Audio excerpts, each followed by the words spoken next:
ओम शांति। 3 नवंबर 2025। बाबा के महावाक्य। मीठे बच्चे, बाप आए हैं वॉइसलेस दुनिया बनाने, तुम्हारे कैरेक्टर सुधारने। तुम भाई भाई हो तो तुम्हारी दृष्टि बहुत शुद्ध होनी चाहिए। प्रश्न। तुम बच्चे बेफिक्र बादशाह हो, फिर भी तुम्हें एक मूल फिक्रात अवश्य होनी चाहिए। कौन सी? उत्तर। हम पतित से पावन कैसे बने, यह है मूल फिक्रात। ऐसा न हो बाप का बनकर फिर बाप के आगे सजाएं खानी पड़े। सजाओं से छूटने की फिक्रात रहे, नहीं तो उस समय बहुत लज्जा आएगी। बाकी तुम बेपरवाह बादशाह हो, सबको बाप का परिचय देना है। कोई समझता है तो बेहद का मालिक बनता, नहीं समझता है तो उसकी तकदीर। तुम्हें परवाह नहीं। ओम शांति। रूहानी बाप, जिसका नाम शिव है, वह बैठ अपने बच्चों को समझाते हैं। रूहानी बाप सभी का एक ही है। पहले पहले यह बात समझानी है तो फिर आगे समझना सहज होगा। अगर बाप का परिचय ही नहीं मिला होगा तो प्रश्न करते रहेंगे। पहले पहले तो यह निश्चय कराना है। सारी दुनिया को यह पता नहीं है कि गीता का भगवान कौन है। वह श्री कृष्ण के लिए कह देते, हम कहते परमपिता परमात्मा शिव गीता का भगवान है। वही ज्ञान का सागर है। मुख्य है सर्वशास्त्रमयी शिरोमणि गीता। भगवान के लिए ही कहते हैं, हे प्रभु तेरी गत मत न्यारी। श्री कृष्ण के लिए ऐसे नहीं कहेंगे। बाप जो सत्य है वह जरूर सत्य ही सुनाएंगे। दुनिया पहले नई सतो प्रधान थी, अभी दुनिया पुरानी तमो प्रधान है। दुनिया को बदलने वाला एक बाप ही है। बाप कैसे बदलते हैं वह भी समझाना चाहिए। आत्मा जब सतो प्रधान बने तब दुनिया भी सतो प्रधान स्थापन हो। पहले पहले तुम बच्चों को अंतर्मुख होना है, जास्ती तिक तिक नहीं करनी है। अंदर घुसते हैं तो बहुत चित्र देख पूछते ही रहते हैं। पहले पहले समझानी ही एक बात चाहिए, जास्ती पूछने की मार्जिन न मिले। बोलो पहले तो एक बात पर निश्चय करो, फिर आगे समझाए, फिर तुम 84 जन्मों के चक्कर पर ले आ सकते हो। बाप कहते हैं, मैं बहुत जन्मों के अंत में प्रवेश करता हूँ। इनको ही बाप कहते हैं। तुम अपने जन्मों को नहीं जानते हो। बाप हमको प्रजापिता ब्रह्मा द्वारा समझाते हैं। पहले पहले अलफ पर ही समझाते हैं। अलफ समझने से फिर कोई संशय नहीं होगा। बोलो बाप सत्य है, वह भी असत्य नहीं सुनाते। बेहद का बाप ही राजयोग सिखलाते हैं। शिवरात्रि गाई जाती है तो जरूर शिव यहाँ आए होंगे ना। जैसे श्री कृष्ण जयंती भी यहाँ मनाते हैं। कहते हैं, मैं ब्रह्मा द्वारा स्थापना करता हूँ। उस एक ही निराकार बाप के सब बच्चे हैं। तुम भी उनकी औलाद हो और फिर प्रजापिता ब्रह्मा की भी औलाद हो। प्रजापिता ब्रह्मा द्वारा स्थापना की तो जरूर ब्राह्मण ब्राह्मणियां होंगे, बहन भाई हो गए। इसमें पवित्रता रहती है। गृहस्थ व्यवहार में रहते पवित्र रहने की यह है भीति। बहन भाई हैं तो कभी क्रिमिनल दृष्टि नहीं होनी चाहिए। 21 जन्म दृष्टि सुधर जाती है। बाप ही बच्चों को शिक्षा देंगे ना। कैरेक्टर सुधारते हैं। अभी सारी दुनिया के कैरेक्टर सुधरने हैं।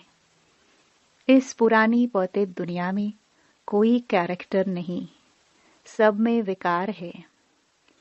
यह है ही पतित विश्यस दुनिया।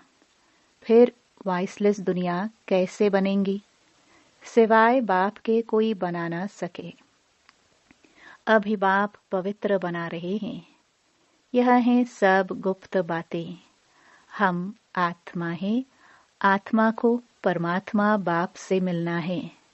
सब पुरुषार्थ करते ही हैं भगवान से मिलने के लिए। भगवान एक निराकार है। लिबरेटर, गाइड भी परमात्मा को ही कहा जाता है। दूसरे धर्म वाले कोई को लिबरेटर, गाइड नहीं कहेंगे। परमपिता परमात्मा ही आकर लिबरेट करते हैं, अर्थात तमो प्रधान से सतो प्रधान बनाते हैं। गाइड भी करते हैं। तो पहले पहले यह एक ही बात बुद्धि में बिठाओ। अगर न समझे तो छोड़ देना चाहिए। अलफ को नहीं समझा तो बे से क्या फायदा। भल चले जाए, तुम मूंझो नहीं। तुम बेपरवाह बादशाह हो। असुरों के विघ्न पड़ने ही है। यह है ही रुद्र ज्ञान यज्ञ। तो पहले पहले बाप का परिचय देना है। बाप कहते हैं मन मना भव। जितना पुरुषार्थ करेंगे उस अनुसार पद पाएंगे। आदि सनातन देवी देवता धर्म का राज्य स्थापन हो रहा है। इन लक्ष्मी नारायण की डायनास्टी है। और धर्म वाले कोई डायनास्टी स्थापन नहीं करते हैं। बाप तो आकर सबको मुक्त करते हैं। फिर अपने अपने समय पर और धर्म स्थापकों को आकर अपना धर्म स्थापन करना है। वृद्धि होनी है। पतित बनना ही है। पतित से पावन बनाना यह तो बाप का ही काम है। वह तो सिर्फ आकर धर्म स्थापन करेंगे। उसमें बड़ाई की बात ही नहीं। महिमा है ही एक की। वो तो क्राइस्ट के पिछाड़ी कितना करते हैं। उनको भी समझाया जाए लिबरेटर, गाइड तो गॉड फादर ही है। उनके पिछाड़ी क्रिश्चियन धर्म की आत्माएं आती रहती हैं, नीचे उतरती रहती हैं। दुख से छुड़ाने वाला तो एक ही बाप है। ये सब पॉइंट्स बुद्धि में अच्छी रीति धारण करनी है। एक गॉड को ही मर्सीफुल कहा जाता है। एक भी मनुष्य किसी पर मर्सी नहीं करते। मर्सी होती है बेहद की। एक बाप ही सब पर रहम करते हैं। सतयुग में सब सुख शांति में रहते हैं। दुख की बात ही नहीं। बच्चे एक बात अलफ पर किसको निश्चय कराते नहीं और बातों में चले जाते हैं। फिर कहते गला ही खराब हो गया। पहले पहले बाप का परिचय देना है। तुम और बातों में जाओ ही नहीं। बोलो बाप तो सत्य बोलेंगे ना। हम बीके को बाप ही सुनाते हैं। यह चित्र सब उसने बनवाए हैं। इसमें संशय नहीं लाना चाहिए।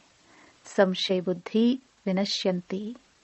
पहले तुम अपने को आत्मा समझ बाप को याद करो तो विक्रम विनाश होंगे।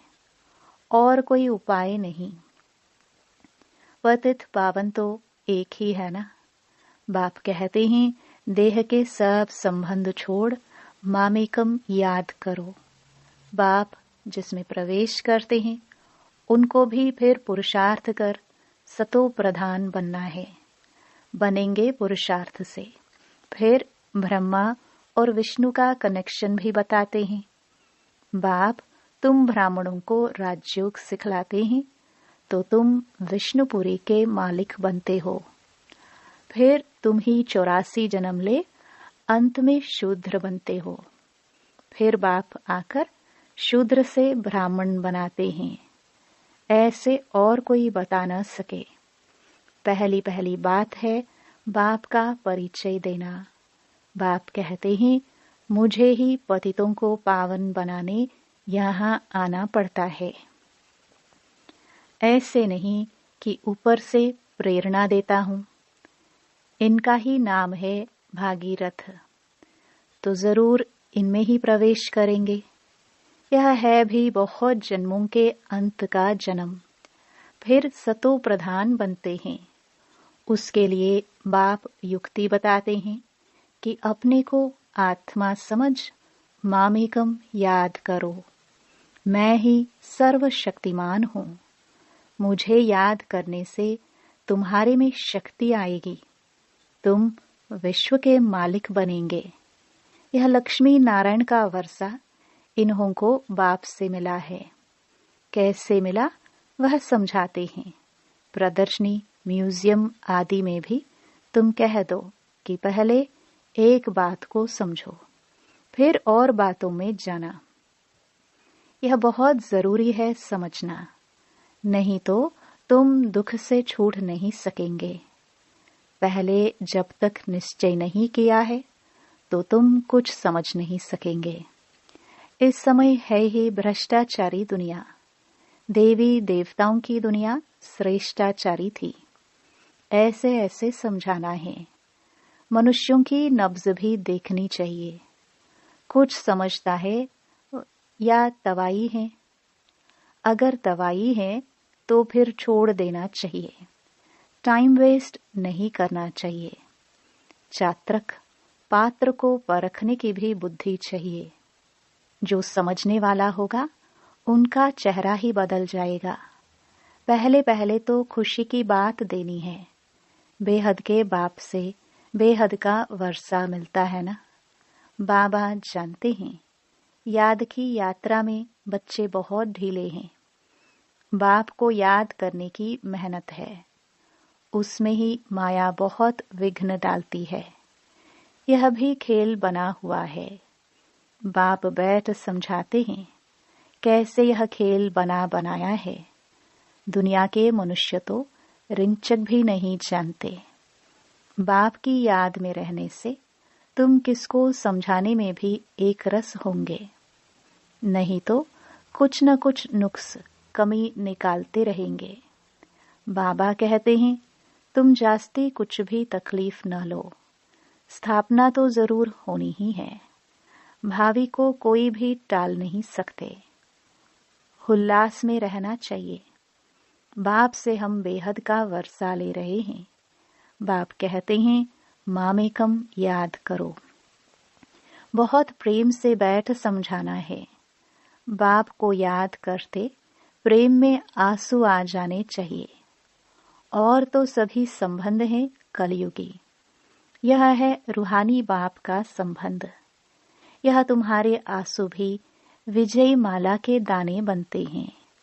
बहुत थोड़े हैं जो ऐसा प्रेम से बाप को याद करते हैं। कोशिश कर जितना हो सके अपना टाइम निकाल अपने भविष्य को ऊंच बनाना चाहिए। प्रदर्शनी में इतने ढेर बच्चे नहीं होने चाहिए, न इतने चित्रों की दरकार है। नंबर 1 चित्र है गीता का भगवान कौन। उसके बाजू में लक्ष्मी नारायण का, सीढ़ी का, बस। बाकी इतने चित्र कोई काम के नहीं। तुम बच्चों को जितना हो सके याद की यात्रा को बढ़ाना है। मूल फिक्रात रखनी है कि पतित से पावन कैसे बने, बाप का बनकर, और फिर बाबा के आगे जाकर सजा खाए। यह तो बड़ी दुर्गति की बात है। अभी याद की यात्रा पर नहीं रहेंगे तो फिर बाप के आगे सजा खाने समय बहुत बहुत लज्जा आएगी। सजा ना खानी पड़े, यह सबसे जास्ती फुरना रखना है। तुम रूप भी हो, बसंत भी हो। बाबा भी कहते हैं, मैं रूप भी हूँ, बसंत भी हूँ। छोटी सी बिंदी हूँ और फिर ज्ञान का सागर भी हूँ। तुम्हारी आत्मा में सारा ज्ञान भरते हैं। 84 जन्मों का सारा राज तुम्हारी बुद्धि में है। तुम ज्ञान का स्वरूप बन ज्ञान की वर्षा करते हो। ज्ञान का एक एक रतन कितना अमूल्य है, इनकी वैल्यू कोई कर ना सके। इसलिए बाबा कहते हैं, पद्मा पदम भाग्यशाली। तुम्हारे चरणों में पद्म की निशानी भी दिखाते हैं, इनको कोई समझ ना सके। मनुष्य पद्मपति नाम रखते हैं, समझते हैं इनके पास बहुत धन है। पद्मपति का एक सरनेम भी रखते हैं। बाप सब बातें समझाते हैं, फिर कहते हैं, मूल बात है कि बाप को और 84 के चक्र को याद करो। यह नॉलेज भारतवासियों के लिए ही है। तुम ही 84 जन्म लेते हो, यह भी समझ की बात है ना। और कोई सन्यासी आदि को स्वदर्शन चक्रधारी भी नहीं कहेंगे, देवताओं को भी नहीं कहेंगे। देवताओं में ज्ञान होता ही नहीं। तुम कहेंगे, हमारे में सारा ज्ञान है, इन लक्ष्मी नारायण में नहीं है। बाप तो यथार्थ बात समझाते हैं ना। यह ज्ञान बड़ा वंडरफुल है। तुम कितने गुप्त स्टूडेंट हो। तुम कहेंगे, हम पाठशाला में जाते हैं, भगवान हमको पढ़ाते हैं। एम ऑब्जेक्ट क्या है? हम यह लक्ष्मी नारायण बनेंगे। मनुष्य सुनकर वंडर खाएंगे। हम अपने हेड ऑफिस में जाते हैं। क्यों पढ़ते हो? मनुष्य से देवता, बैगर से प्रिंस बनने की पढ़ाई पढ़ रहे हो। तुम्हारे चित्र भी फर्स्ट क्लास है। धन दान भी हमेशा पात्र को किया जाता है। पात्र तुमको कहाँ मिलेंगे? शिव के, लक्ष्मी नारायण के, राम सीता के मंदिरों में। वहां जाकर तुम उन्हों की सेवा करो, अपना टाइम वेस्ट नहीं करो। गंगा नदी पर भी जाकर तुम समझाओ, पतित पावनी गंगा है या परमपिता परमात्मा है। सर्व की सदगति यह पानी करेगा या बेहद का बाप करेगा। तुम इस पर अच्छी रीति समझा सकते हो। विश्व का मालिक बनने का रास्ता बताते हो। दान करते हो। कौड़ी जैसे मनुष्य को हीरे जैसे विश्व का मालिक बनाते हो। भारत विश्व का मालिक था ना। तुम ब्राह्मणों का देवताओं से भी उत्तम कुल है। यह बाबा तो समझते हैं। मैं बाप का एक ही सिखिलधा बच्चा हूँ। बाप ने हमारा यह शरीर लोन पर लिया है। तुम्हारे सिवाय और कोई भी यह बातें समझ न सके। बाबा की हमारे पर सवारी की हुई है। हमने बाबा को कुल्ले पर बिठाया है, अर्थात शरीर दिया है कि सर्विस करो। उनका एवजा फिर वह कितना देते हैं, जो हमको सबसे ऊंच कंधे पर चढ़ाते हैं, नंबर 1 ले जाते हैं। बाप को बच्चे प्यारे लगते हैं तो उनको कंधे पर चढ़ाते हैं ना। माँ बच्चे को सिर्फ गोद तक लेती है, बाप तो कंधे पर चढ़ाते हैं। पाठशाला को कभी कल्पना नहीं कहा जाता। स्कूल में हिस्ट्री ज्योग्राफी पढ़ते हैं तो क्या वह कल्पना हुई? यह भी वर्ल्ड की हिस्ट्री ज्योग्राफी है ना। अच्छा, मीठे मीठे सिखिलधे बच्चों प्रति मात पिता बाप दादा का याद प्यार और गुड मॉर्निंग। रूहानी बाप की रूहानी बच्चों को नमस्ते। धारणा के लिए मुख्य सार। पहला, बहुत प्रेम से बैठकर रूहानी बाप को याद करना है। याद में प्रेम के आंसू आ जाए तो वह आंसू विजय माला का दाना बन जाएंगे। अपना समय भविष्य प्रारब्ध बनाने में सफल करना है। दूसरा, अंतर्मुखी हो, सबको अलफ का परिचय देना है। ज्यादा तिक तिक नहीं करनी है। एक ही फुरना रहे कि ऐसा कोई कर्तव्य न हो जिसकी सजा खानी पड़े। वरदान। रूहानी यात्री हूँ, इस स्मृति से सदा उपराम, न्यारे और निर्मोही भव। रूहानी यात्री सदा याद की यात्रा में आगे बढ़ते रहते हैं। यह यात्रा सदा ही सुखदायी है। जो रूहानी यात्रा में तत्पर रहते हैं, उन्हें दूसरी कोई यात्रा करने की आवश्यकता नहीं। इस यात्रा में सब यात्राएं समाई हुई हैं। मन व तन से भटकना बंद हो जाता है, तो सदा यही स्मृति रहे कि हम रूहानी यात्री हैं। यात्री का किसी में भी मोह नहीं होता। उन्हें सहज ही उपराम, न्यारे व निर्मोही बनने का वरदान मिल जाता है। स्लोगन।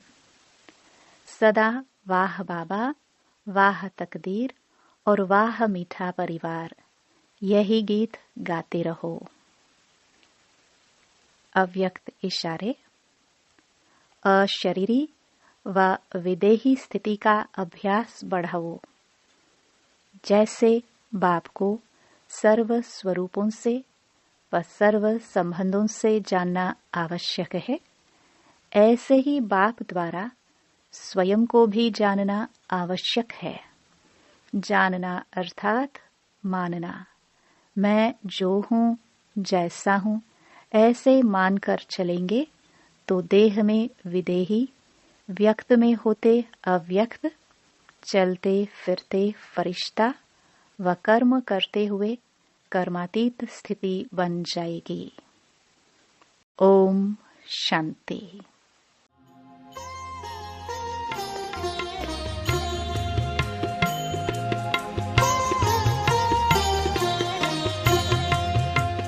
प्रभु चिंतन करो प्रभु प्यारो, प्रभु चिंतन करो प्रभु प्यारो। दो घड़ी मन प्रभु में लगा लो, श्वास की हर लड़ी कीमती है। व्यर्थ जाने से इनको बचा लो, श्वास की हर लड़ी कीमती है। व्यर्थ जाने से इनको बचा लो। प्रभु चिंतन करो प्रभु प्यारो, तो घड़ी मन प्रभु में लगा लो। प्रभु चिंतन करो प्रभु प्यारो।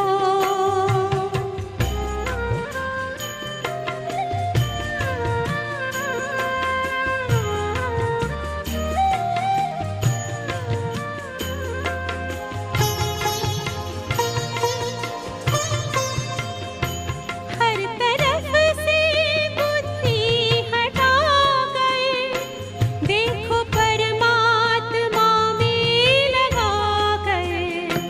मन खुशियों से भर जाएगा, आचरण में जरा देखो ला गए।